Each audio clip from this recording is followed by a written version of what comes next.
Our theater going experience starts long before we sit in our seats and wait for the lights to come up on stage. As soon as we enter the theater, we notice several things. First of all, the formality of the theater. If it is a large, well maintained space with polished tile floors and brass and velvet rope and a large lobby, we are going to be taken by that. The size of the theater is going to have an impact on us, and certainly have an impact on our theater experience. We walk into a large space and we expect something grand, something big. Walking into a more intimate space, our expectations, not for the performance necessarily, but our experience in the theater might not be as great. Um, Also, we take notice of the relationship between the audience and the stage, or the proximity of the audience to the performer, the actor. All of this will influence our experience in the theater. There are four types of stages. The most common is the proscenium arch stage. This stage has the audience seated in front, and we are viewing the action from there. We are looking directly at the stage. The proscenium stage dates back to the Renaissance in Italy. The Italians, with their knowledge of perspective and fixed point, um, and their ability to create the depth of field on in a painting, felt that they should be able to translate or transfer that to a stage. How could they create that three dimensionality on stage with that fixed point perspective? They accomplished it through several means of adjustments of scenery, as well as creating a vanishing point on that back wall or the backdrop of the set, and everything vanishes into that point. Once they had achieved this, they felt that they had once again created an amazing work of art that was worthy of a frame. So that created space that they made, they framed it, and that is the proscenium arch. Um, to also make that perspective, that depth of field more profound, more noticeable by the audience from the stage, they constructed the stage so the stage floor inclined slightly as it moved away from the audience. This gave us the term upstage. And of course, the reverse is downstage as you are moving toward the audience. The proscenium stage, as I said, is the most common. You will see it in most theaters that you attend. The next stage is something called a thrust. With the thrust stage arrangement, the audience is seated on three sides. The stage actually juts out into the audience, and you have the audience seated on three sides. This is a different arrangement for theater. It's challenging, but it also helps in the director, the designers really being creative in staging productions on this thrust stage. You see thrusts used a lot in contemporary performance in concerts. Almost every musician who entertains in large spaces these days has a stage that juts out into the audience so that the audience is on three sides, in front and on the left and on the right.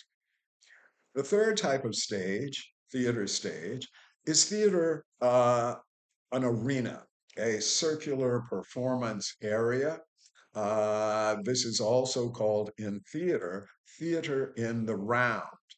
course, this dates back to ancient Greece and the theaters of Epidaurus, for example, where this was an arena setting and the audience viewed the performance from seats that rose up um, high enough for everyone to get a view of the stage.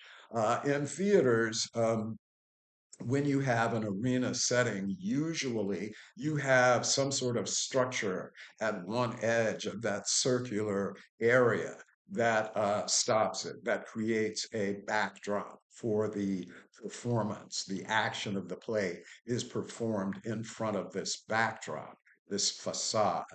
Um, Theater in the round is exciting. It is challenging for the performer, the director, the designers. How do you make this large open space interesting and playable? How do you move your performers around that space and have it maintain interest to your audience? Finally, we have something called the flexible stage. With the flexible stage, you are free to arrange the stage, usually in platforms, in any way that you feel will serve the production. You can, for example, create a proscenium with your platforms. You can choose to thrust. One other thing that is interesting way of using a thrust stage arrangement is that the area for the actors would be in the center and the audience is on either side, but you don't have anyone necessarily stopping the action on the end. It's like an alley. That provides a lot of interest for staging.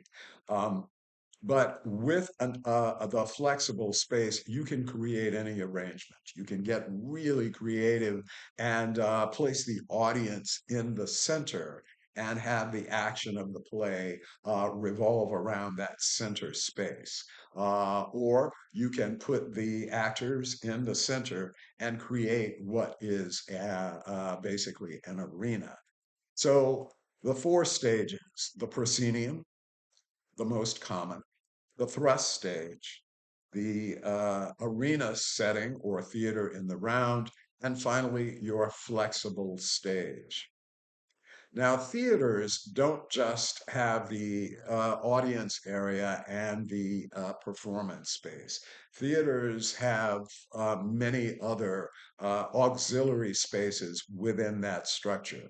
If the theater is fortunate enough to have a large enough space to have uh, a section that is devoted to the construction of the set or a scene shop, then that usually is going to make mounting productions much, much easier because you're able to create the sets in the building.